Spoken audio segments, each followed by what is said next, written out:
Anytime? Okay. Drugs aren't addicting. Comfort is addicting. Community is addicting. Nurture is addicting. Unconditional positive regard is addicting. We would steal beer from my grandmother's house, marijuana, a lot of drinking. I had this idea that if I could put something in me that would change me, I was going to do that. I did that the first chance I got. I wanted to stop, but I couldn't or wouldn't. Belonging is addicting. Being seen is addicting. Kindness is addicting. Inclusion and affirmation are addicting. People who are living unhoused are surviving. Homelessness is many things, but it is a matter of life and death. Just because someone is dependent on a substance, that's someone's brother, uncle, mom. When people are seen for the whole human beings that they are, when they're helped into meaning and purpose in their lives, the whole world opens up. This touches all of us. It doesn't have to be this way.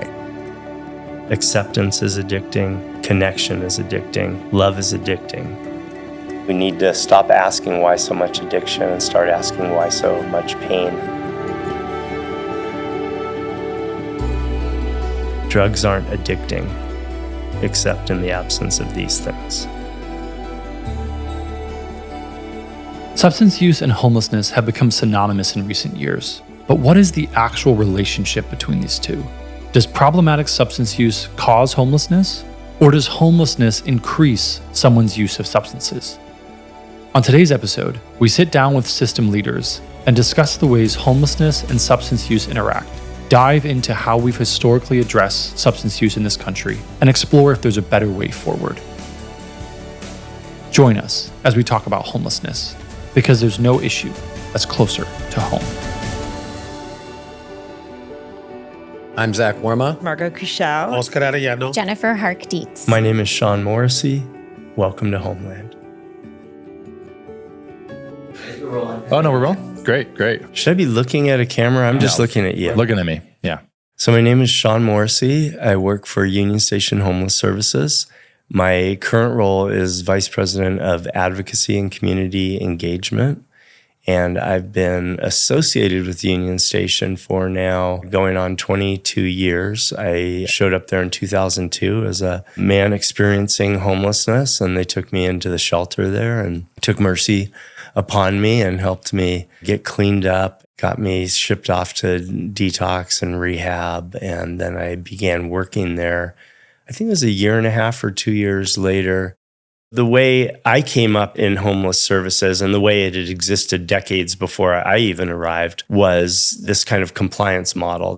There were a whole bunch of hoops you had to jump through. You had to be clean. You had to be sober. If medication was indicated, you had to be compliant with that. Your therapist, your psychiatrist, you had to save 70% of whatever income you had, which meant you were then given the choice of either staying inside and losing whatever belongings you had, maybe in storage that you were paying for, or be able to hold on to the last vestiges of your former house life and have to sleep outside.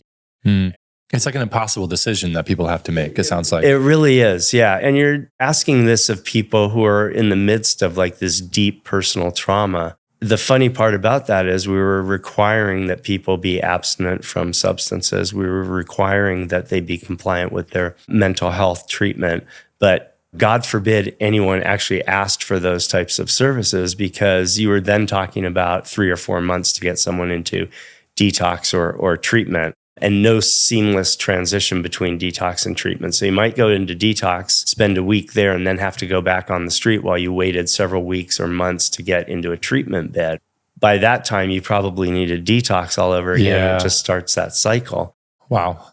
It's incredible to think that our framework or our model for helping folks move past homelessness or move off the streets required all these caveats. It sounds like we weren't really set up well to actually provide to them on the back end.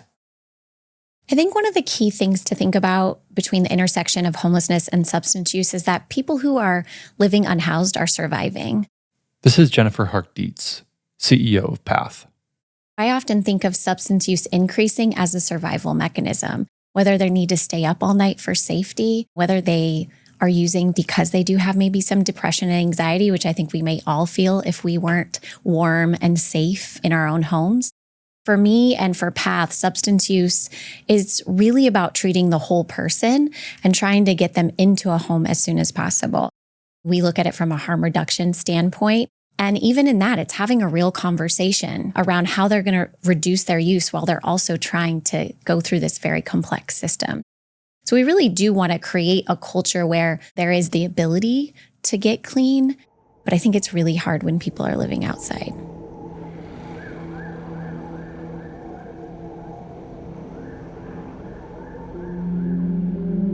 I have my own trauma story.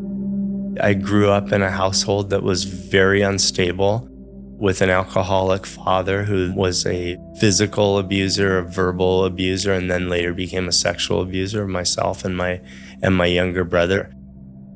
So we were just immersed in this trauma environment. I started using substances at a really early age.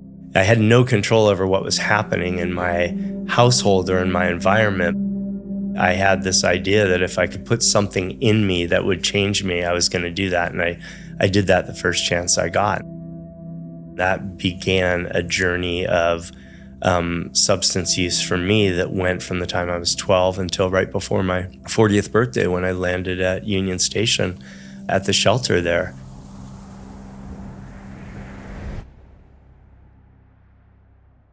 I came later to learn the correlation between trauma and substance use, trauma and mental illness. There was a Harvard brain scan study, I think it was like 2013, that showed that children who had experienced ongoing trauma or stressors in their lives environmentally had a reduction of growth in the hippocampus, and that the subiculum, which is part of what regulates our dopamine and serotonin systems, was dysregulated. They drew a correlation directly with substance use disorder and also some of the psychotic diagnoses that come along. I take all of that to mean that when you have a dysregulated system that's not functioning or providing the level of soothe or peace or happiness that it should be, when you introduce a substance into that system, it tickles those systems and the receptors in a way that kind of amp them up. Now they're performing at the level they always should have performed at, which in my mind explains why we have addiction. The difference between someone who might try substances and have no interest in continuing to try them, or even try them a handful of times and just walk away from them, and someone who's got maybe like I have a trauma brain or a dysregulated system, and now I have put something in my system that allows that system to function in the way it should have always functioned. And I start feeling that soothe and that peace and that ease. I was then on a pursuit of maintaining that. Yeah. And the only way that I knew how to do that was by introducing more substances. Wow. And then that turns into a vicious cycle that turns on you. So the substances, they just got you to level ground. Basically, yeah. Wow. Yeah, almost every time. And that was why the pursuit continued, because that's where people need to be, is That's that it. level of 100%. Right. Wow. Yeah. I was a heroin addict, so you have to use more and more of that, right? And that's not sustainable. And addiction and drugs create their own problems. So ultimately, at the end of the day, I wound up homeless. There's a lot of conversations happening nationally around substance use. I think about the decision the state of Oregon made to shift back from some changes that they made around essentially legalizing substance use. I think about the decision that the federal government's made to reclassify marijuana. There's a lot of conversations happening just in general around substance use. What do you think are some of the things that are driving this conversation right now? Gosh, such a big question and so Yeah, many sorry, it's huge. layers to that. But this conversation goes back over 100 years and has its roots in drug control and drug prohibition and a lot of racist laws and practices, and the idea that the drugs that are prohibited today, the ones that we control and punish people for, are historically associated with the color of the skin of the people who were using those substances. I think at core, what we're talking about, and I'll use that Gabor Mate quote, which is addiction is a response to pain. We need to stop asking why so much addiction and start asking why so much pain. I think a lot of this is sort of tied up with a move to think about substance use and substance use disorder through a health lens. Here's Zach Worma, Housing and Homelessness Policy Director for LA Council District 5. Less of historically of the criminal justice lens, understanding that addiction is a health issue. And that's been an effort that I think has been ongoing for years that is increasingly coming to the fore, but that is tangled up in a host of other issues. And that changing mindsets and policies can be really complex and challenging. What you're saying essentially is we've looked at substance use and the way we handle it through the lens of the criminal justice system. And all of our effort, energy, focus is going to kind of follow that path. Whereas now it's looking at it through the lens of health. I think the war on drugs put a onus on police enforcement and trying to, I think, provide disincentives through incarceration, through heavy fines, significant crackdowns, that use of force or that threat of force as a desired means to like disincentivize use of the drugs. I think of this shift as understanding that addiction can have some like neurological components and to treat someone as a patient. If you're treating a cold, if you're treating cancer, there is complexities and that it's not of, I would say, like a simple binary. Yeah. You don't think of cancer patients as fundamentally as criminals. Yeah. People experience a lot of violence that worsens people's mental health, that worsens their substance use. They often, for instance, use substances in a way that we call instrumental. That is, using it to sort of solve a problem. Here's Margot Kuchel. You may remember her from episode 3. Margot is professor of medicine and director of the University of California, San Francisco Benioff Homelessness and Housing Initiative. The substance that is most common right now in California among people experiencing homelessness is methamphetamines. About 31% of people who are experiencing homelessness use methamphetamines 3 or more times a week. That's a lot. I saw your eyebrows go up. Yeah, but when we talked to people about it, they talked about how methamphetamines helped them when they were homeless. If I had to design sort of the perfect drug to take to help someone cope with unsheltered homelessness, unfortunately, I would design methamphetamines. Taking a drug that keeps you from sleeping turns out to be very useful. It also keeps you alert if you're getting sexually assaulted and physically assaulted by strangers. You're awake. You can look around and protect yourself. It also quells hunger pangs. You can take a drug suddenly that makes you not hungry. So we heard particularly about methamphetamines, people telling us they hadn't used it before, but now they're using it.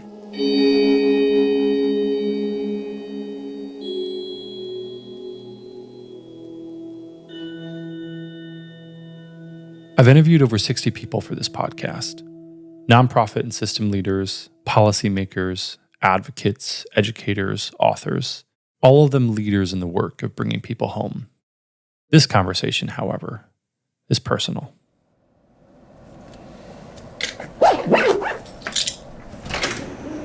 It is 4:19 in the morning. I'm driving from Los Angeles to Phoenix to go and interview my dad for Homeland. Should be good.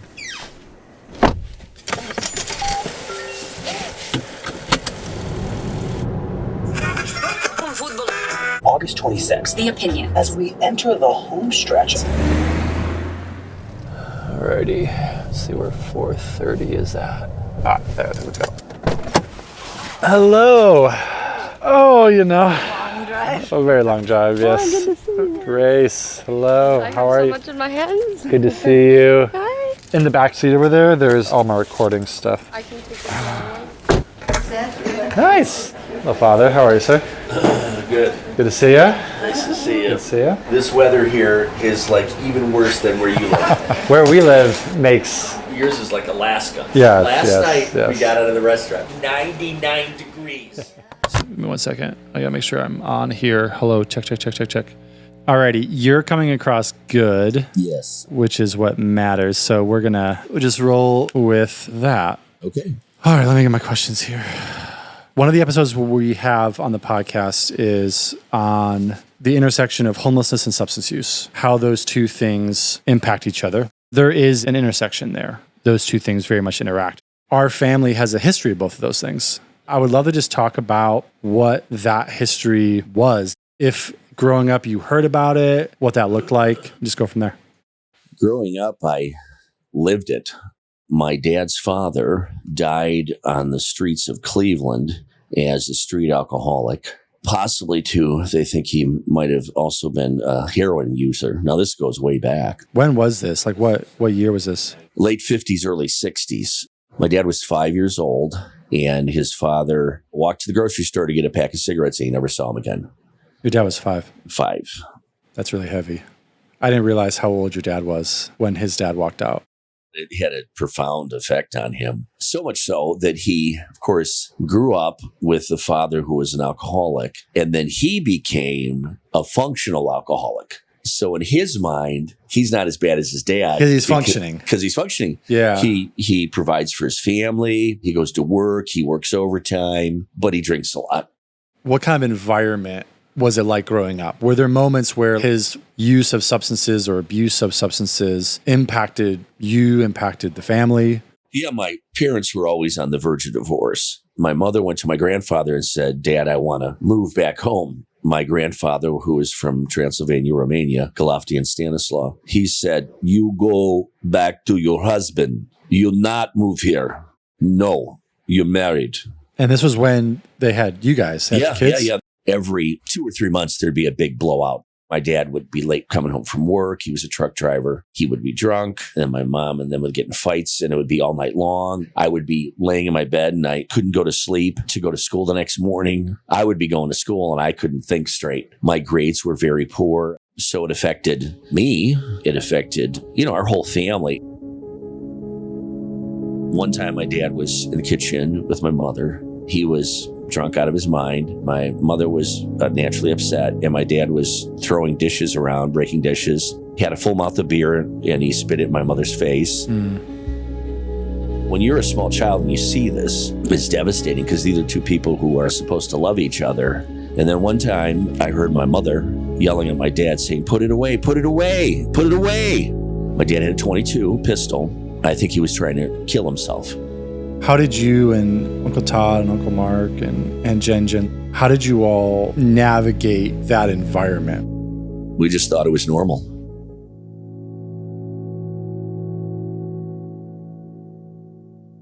Does homelessness lead to more increased substance use? Does housing lead to reduced substance use? What are some of the dynamics of how those two interact?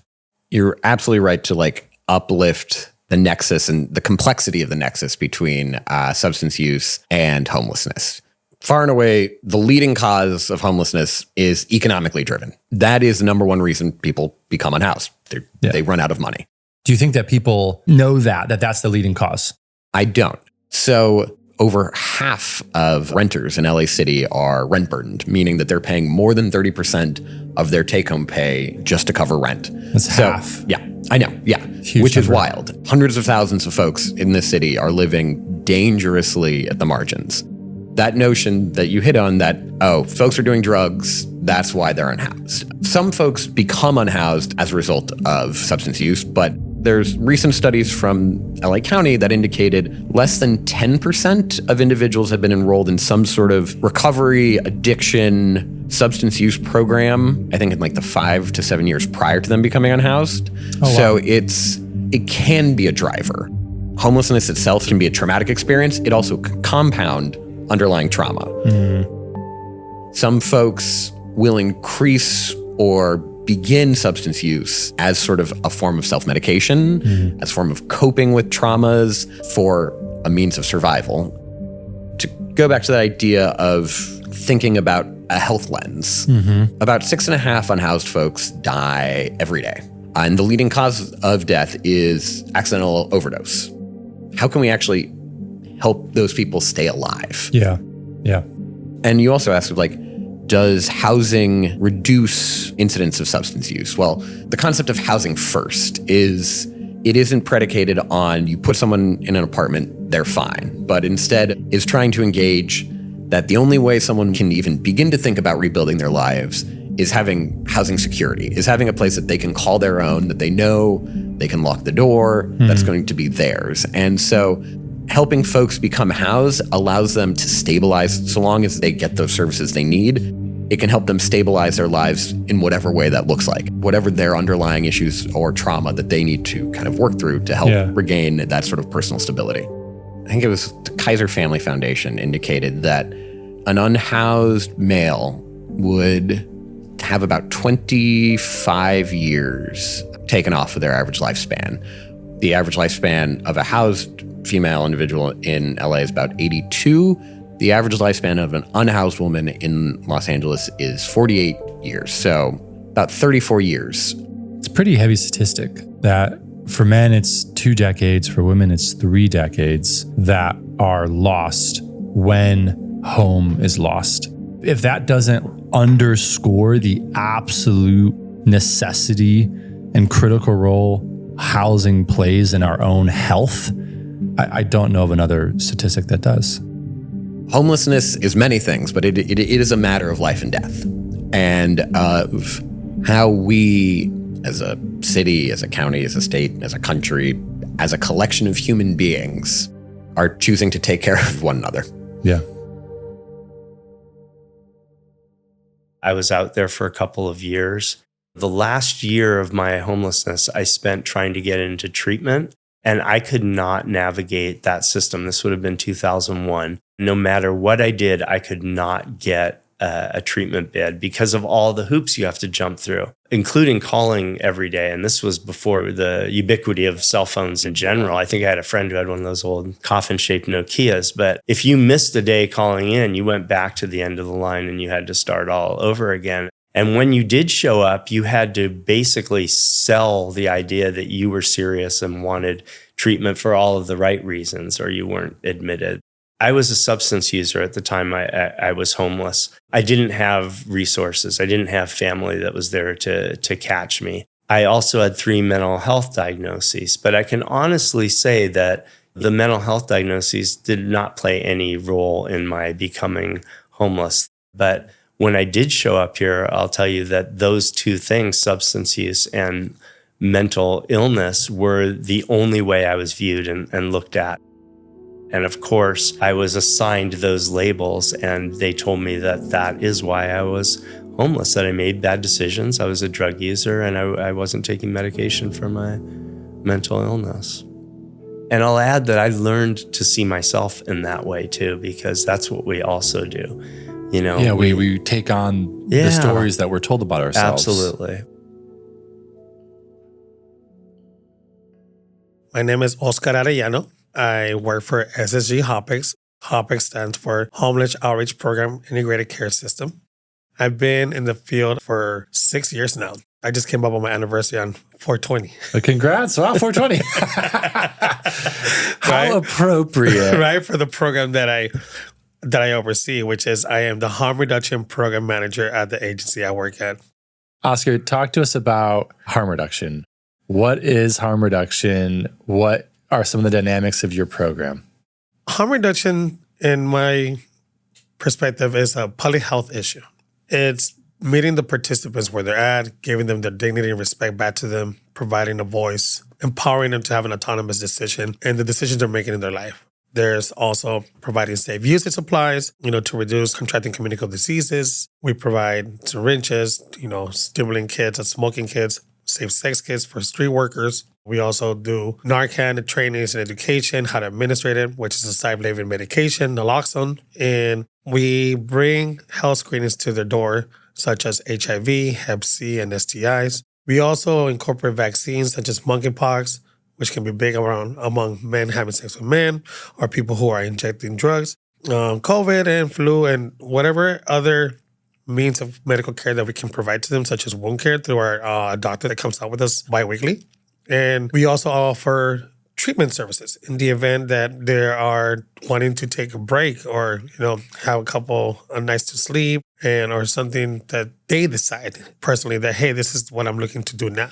We guide them and support them through that process, like through MAT services, is medical assistant treatment, which is Suboxone. We can get that prescription for them, and they've made it very low barrier across the state. The doctor puts the prescription in, and then we pick it up and take it to them. Wow. So we're trying to remove all barriers possible when they're trying to get into the services, because obviously navigating systems can be very daunting for an individual that's never done it before. It sounds like there's a huge continuum of services that fall under harm reduction. It's not just connected to substance use per se. It's really, from what you're saying, it seems like it's connected to a lot of different things around health. Definitely. It's all revolved around health and just removing those barriers, making it as accessible as possible to the individual. And there's evidence-based practice that an individual that starts through harm reduction is 5 times more likely to go into treatment or be open to other services. Wow. This is a complex topic. There are a lot of people who have a lot of concerns or feedback around what we'd call harm reduction. Correct. As an intervention. What's some of the things you've heard on the other side from folks who say, this actually isn't an intervention we think is the most effective? What are maybe just some phrases or some things that you've heard from folks that aren't proponents of harm reduction? You're enabling them.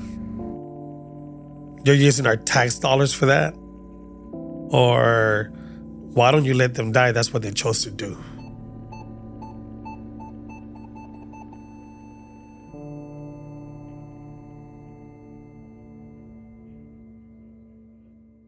You mentioned harm reduction.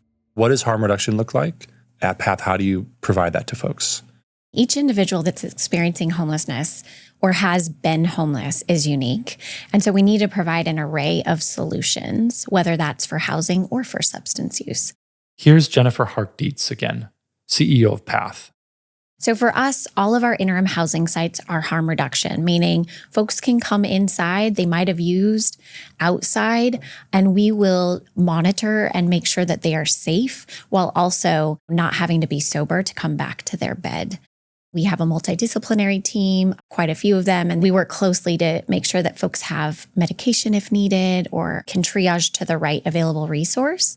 And in our supportive housing sites, similar, right? They have a lease agreement. If they use, just like anyone who lives in an apartment, it's all about how that behavior manifests. In supportive housing, we do the same type of thing where we want to create community. So if the using is impacting the community, then we need to talk about it. We need to figure out resources.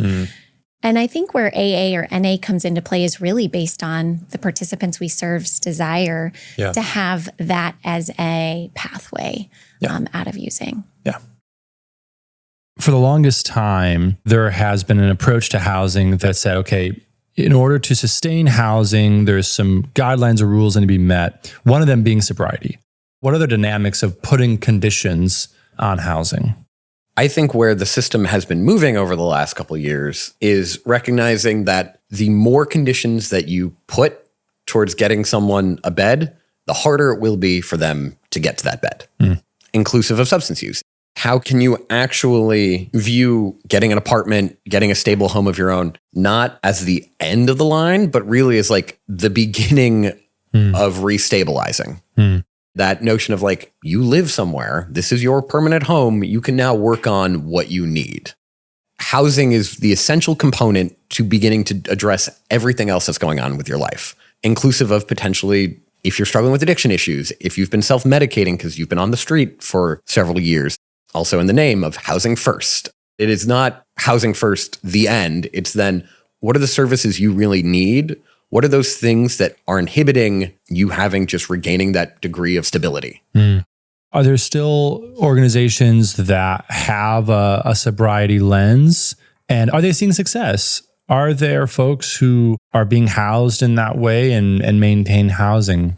And there are. There are certain individuals who express a desire to be in a sobriety-centric model. And that does actually work for some folks.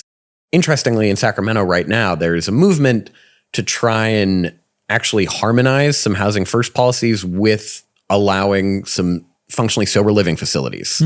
And to try and find a balance between saying, We want to make it as easy as possible to stay in housing, but also if you would prefer to be in a situation where you're not in a sort of triggering environment or don't actually want to necessarily be around individuals who are using substances, that is okay too. And I think that, again, having a system that acknowledges that not everyone heals or recovers in the same way is essential. So this is the environment you guys are all growing up in. At some point, did you and your siblings start either drinking or using substances? And what did that look like for you? When did that start? In our neighborhood, there was some friends of mine. We would start experimenting with marijuana. I was maybe 13, 14. We would steal beer from my grandmother's house, started drinking at like 14. And then I got involved with a different group of friends and I was in a rock band. That's when we started more marijuana, a lot of drinking. I actually became the very thing I hated. I became like my dad, and I hated my father for this. At one point, I thought my dad, his death was imminent. This was my late teens. When I found that out, if he would have dropped dead, then I could care less. Or neither could my mother at that point.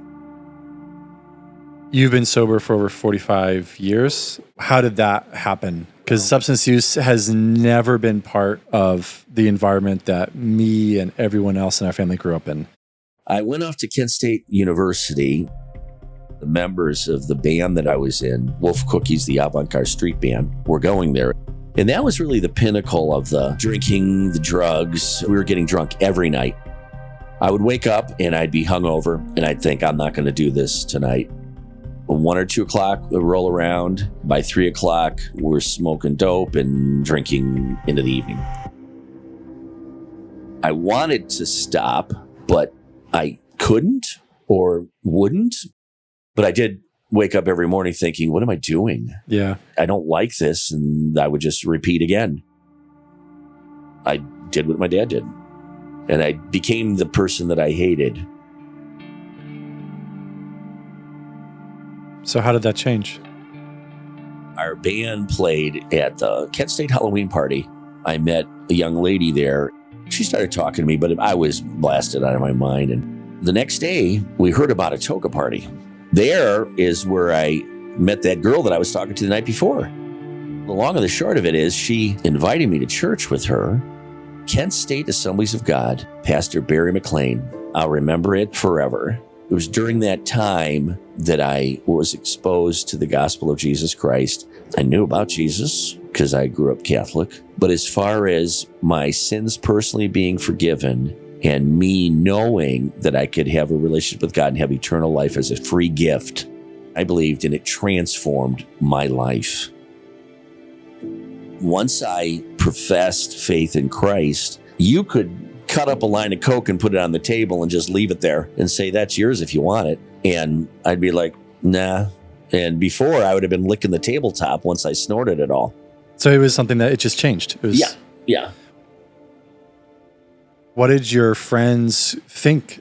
Oh, they thought I was part of the Jim Jones cult. They're like, oh, you're religious. What's wrong with you? You're going nuts. I went back to Kent State one time. There was a party. Everybody was doing Coke. I either got drunk or I don't know if I did any Coke. And I was supposed to stay the whole weekend. And I'm like, this isn't me. I had to force myself to drink. Was that like a weird feeling in that moment? Yeah, it was like, I just didn't want it anymore. What did your parents think? They were stunned. I'd be at the side of my bed and I would be praying and they're like, is everything all right? My dad used to find me laying on the floor in the family room in front of the fireplace, blasted out of my mind. He would strip me down, throw me in a ice cold tub of water. That was frequent for them. So they were amazed. Was everything perfect after that? No, but it was like moving towards the light. I never got drunk again. I never got high again. That's 45 years. That's a long time. I always was amazed that somebody could drink and not consume everything that was around them. I thought that was normal because that was my family on both sides. They drank heavily. My dad went to an early grave because of that, although there was a good ending for my father. My Uncle Johnny went to an early grave because of that. My other uncle was literally at a nursing home with parts of his body chopped off because of alcohol abuse. Uncle John He was a functional alcoholic. His son was a street alcoholic, ended up in the streets of Cleveland dead.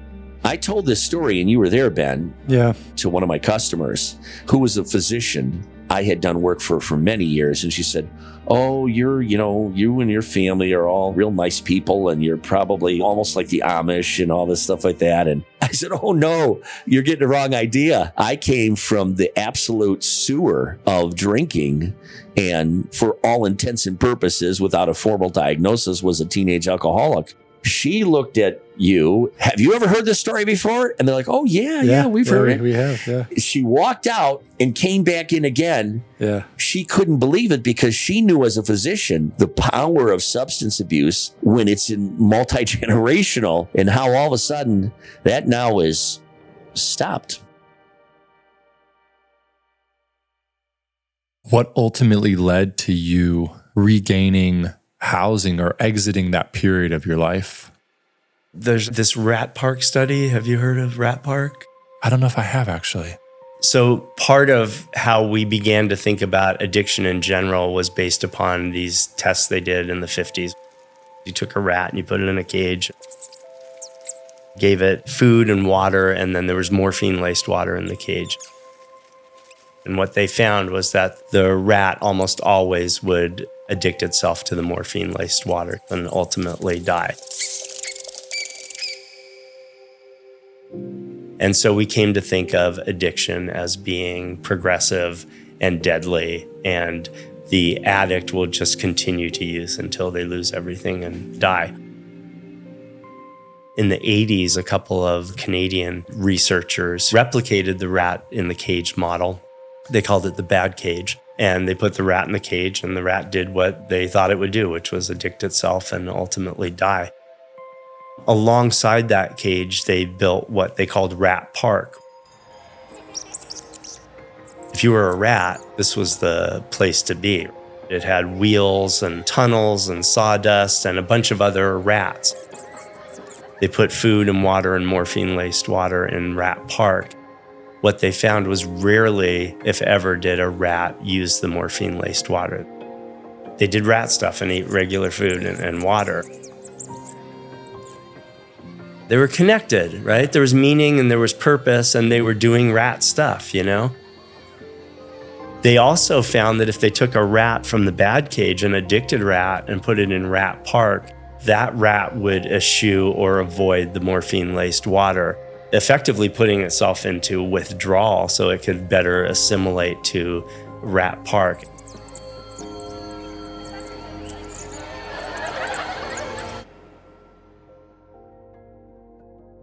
I don't want to liken drug users to rats, but connection, man. The opposite of addiction is connection, and that's what I found when I got here.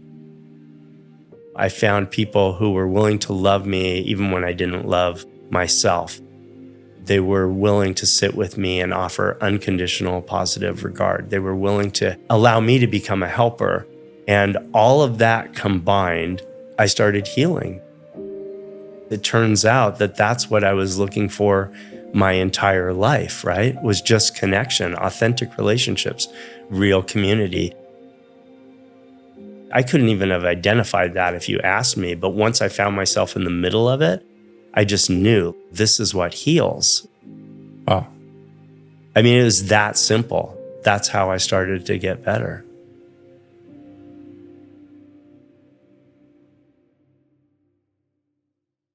I think the longer that our teams work with individuals, the more that they get to know the true person. This is Jennifer Hark-Dietz again, CEO of Path. There is rapport there. There's also a commitment to them, right? And to helping them navigate the system by showing up, by being accountable, by making warm handoffs if needed for other services. We can help to create that new rapport and that new sense of hope by building those relationships.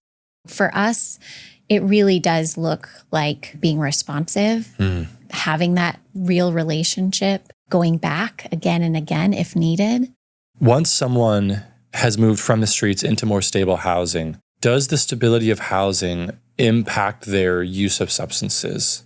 I would say what we've seen is that it definitely decreases. As people stabilize in their own home and they start to create community and they start to have other activities beyond just surviving, right? Beyond where the next meal comes, then there's things they look forward to doing. They might volunteer, they might get employed, and the substance use takes a back burner.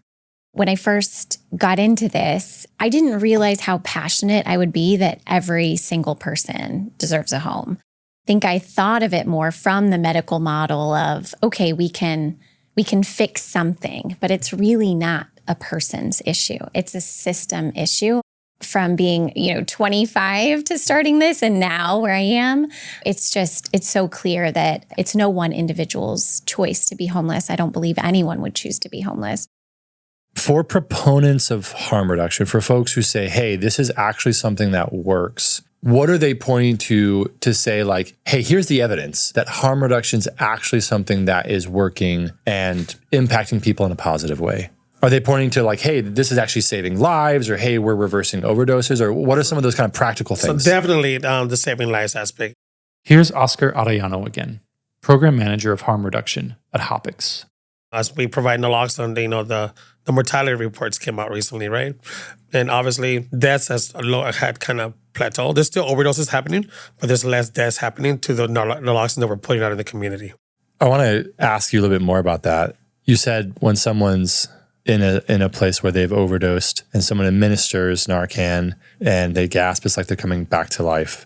How many people has your team been able to serve in that way, helping them come back from an overdose?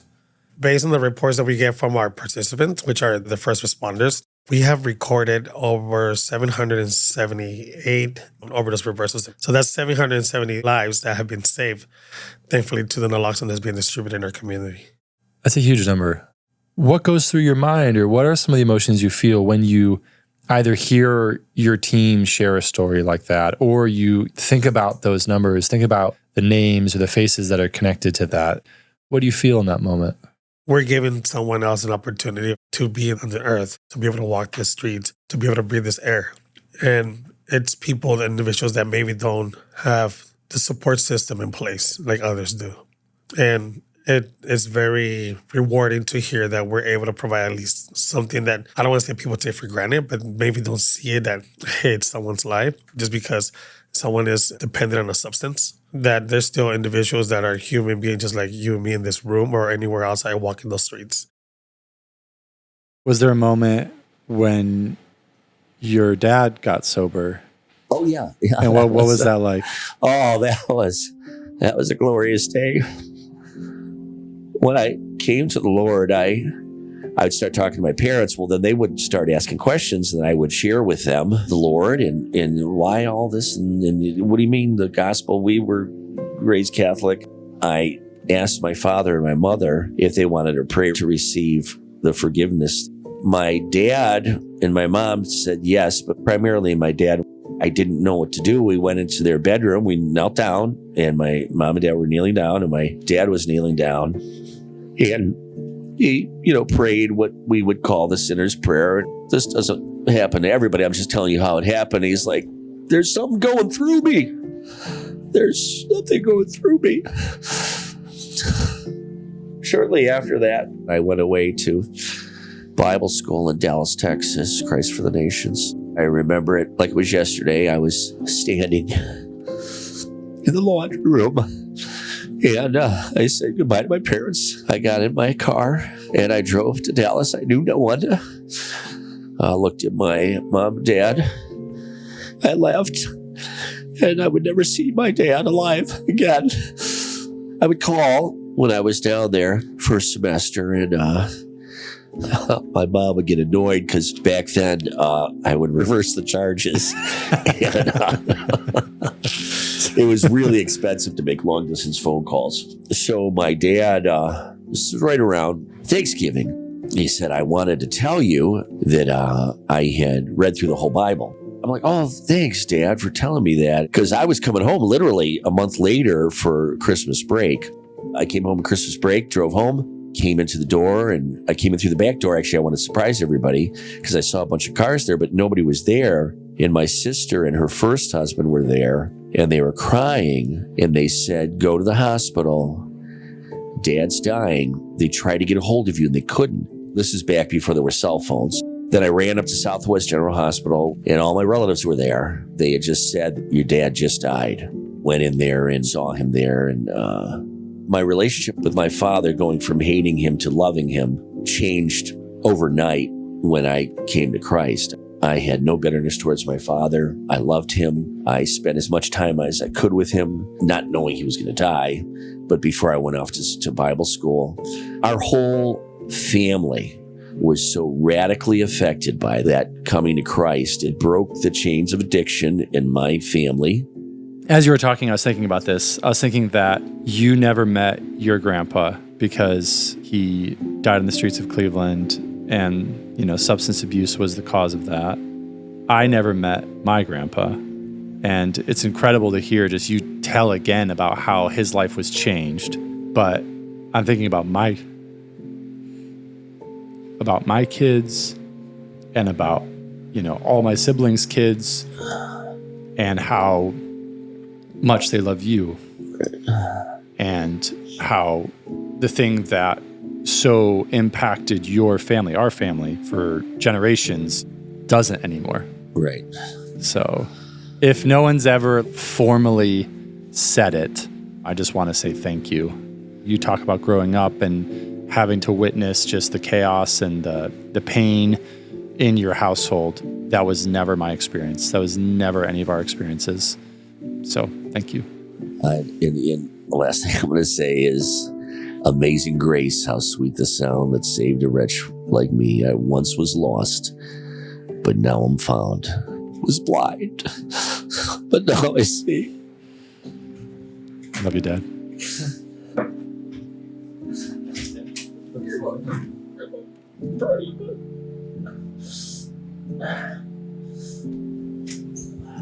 They say that the opposite of addiction is connection. A person is this whole human being that has all of these beautiful attributes and talents and skills, and for whom substance use is just one small component in their story. You need someone to trust you to be a helper. You need someone to actually love you when you can't love yourself. And as soon as we get that, it's as if the lights go on and say, this is what I was looking for all along. That's it. And that is what we need to create within our treatment models, within our alcohol and drug models, within our mental health systems, within our housing systems, right? We need to create real community. We talk a lot about community integration in homeless services. I've been hearing that term since I started working in homeless services, and I have never seen it effectively done. At no agency that I've ever worked at have I seen us figure out how to do actual, real, authentic community integration. I think you're hitting on something that is really profound. We in the homeless service community, we have caseworkers. We have people who they have a caseload and maybe there's 20 or 30 or 100 people on their caseload, depending on what program they're part of. And it's their job to help that person navigate the system to try to ultimately get to housing. I have caseworkers on my team who are phenomenal. They provide immense care, compassion to people who are going through pain. But I do think that we've almost become over-reliant on the role of the caseworker, to the point where we've said the sole responsibility of providing community to this person is your job. Right. And when you talk about community integration, you're not talking about caseworkers. You're talking about a greater community coming around people. Yeah. What would that look like? We need to change the way that people view folks who are forced to sleep outside. We're scared of the presentation of homelessness. It's scary. It looks weird, right? Mental illness looks weird. Mental health symptoms look strange. They're unfamiliar, they're foreign to us, and they're scary. It looks so very different than what we experience personally. So we distance ourselves from that. I remember the first time I saw someone in a wheelchair when I was a kid. I'd never seen anybody with a disability. And it was startling to me, right? Yeah. But, you see someone in a wheelchair now and you don't blink at that. You don't think twice about that. That's what we need to do with substance use and with mental illness. We need to normalize it in such a way that we just think of it as that one small component of someone's story, but they are this whole other person. I meet you and I come into authentic relationship and community with you. You're driving the bus and we're journeying together, and I have some resources. I'm going to help you with whatever resources I have, but I'm also just going to see you as this beautiful, lovely human being with all of your myriad talents and skills and hopes and dreams and longings, which are similar to mine. I'm going to share with you who I am because I want to know who you are. You can't do that when you have 20 or 30 people on your caseload. It's just impossible.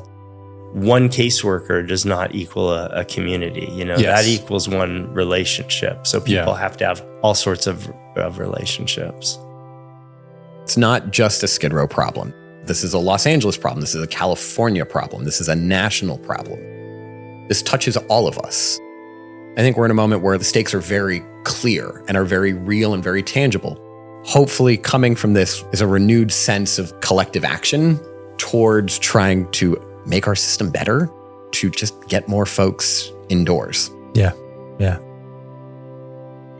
For what we see every day in the city, in this county, it doesn't have to be this way. We can bring more of our neighbors inside and help them get stably housed because incredible folks are doing it every day. It's continuing to invest in the solutions that are working.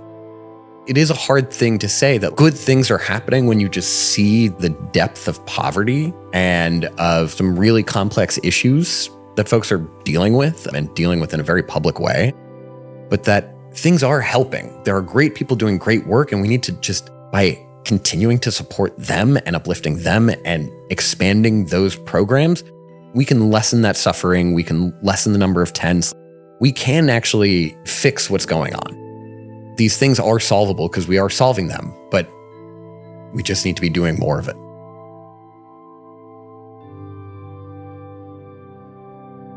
I do share my own story of homelessness, of trauma, of substance use, of mental illness. I think that's helpful for folks to see that someone who has had those issues or has those issues can still show up in all the ways that I show up in. I didn't know this about myself, but I love people, and I found that out when I got here, when I came in from outside. I love people. I love our resiliency. I love our journeys and our stories, and I've watched people become empowered over and over and over again. It's the best job in the world. There's something magical about that. But the thing that I think has also sustained me is my job is not to save anybody. I can't do that. I'm not there to save anybody. I'm not a savior.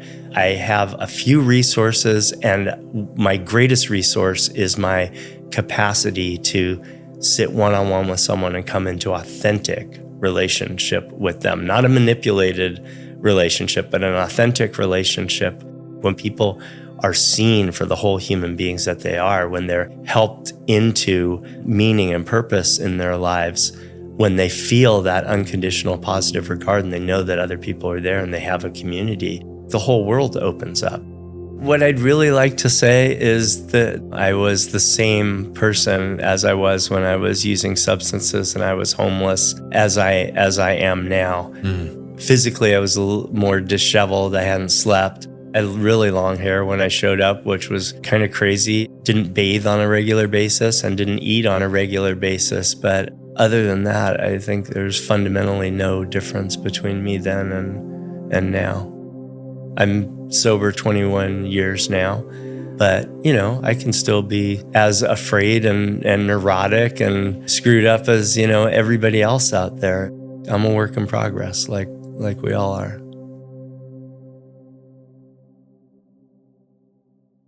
The human pursuit of peace is a powerful force.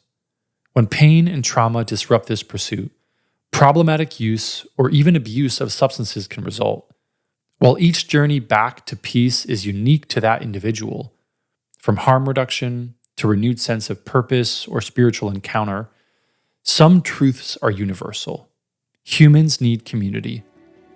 Humans need a home. On our next episode, Money Talks, we sit down with advocates, system leaders, philanthropists, and community organizers to discuss the role money plays in addressing the housing crisis. All that and more next time on Homeland. We want to invite you to join the Homeland by subscribing wherever you listen to your podcasts.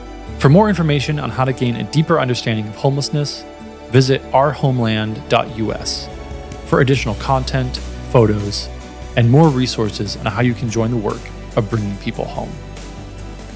Homeland was created by myself, Ben Kay, and Fulcrum Productions, in association with Historia. The complete series is brought to you by United Way of Greater LA and distributed by PRX. This episode was written and produced by myself, Ben Kay, and Andrew Didway. Photography, marketing, and additional production by Jared Beasley. This episode was edited by Kelsey Harmon. Our original music is by Jeffrey Emerson Geyser. Episode artwork by Philippe Martinez. Social media consulting is by Veronica Roy. Our Rockstar Podcast consulting crew consists of Marisol Bayo, Jerry Jones, Hazel Lopez, and Barbara Olson. Members of the Homeland Advisory Committee for this episode are Amara Ananiwu, Shannon Murray, Brad West, Tawny St. James, and Jeremy Goldstein. We would like to say thank you to all those who believed in us, helped us along the way, and ultimately brought this project to life. This episode is dedicated to the entire K family. Now, this is going to be a long list, so hold on to your horses. To my wife, partner, and best friend, Haley, our two cheeky, naughty, incredible boys, Jameson and August, my parents, Jeff and Sharon Kay, to all my siblings, Josh, Sarah, Tim, Stephen, Isaac, Hannah, Lydia, John, Sharon, Tabitha, Philip, Grace, and Jeff. To my brothers and sisters-in-law, Kaylee, Josh, Yessie, Aaron, Catherine, Michael, Becca, and Caroline.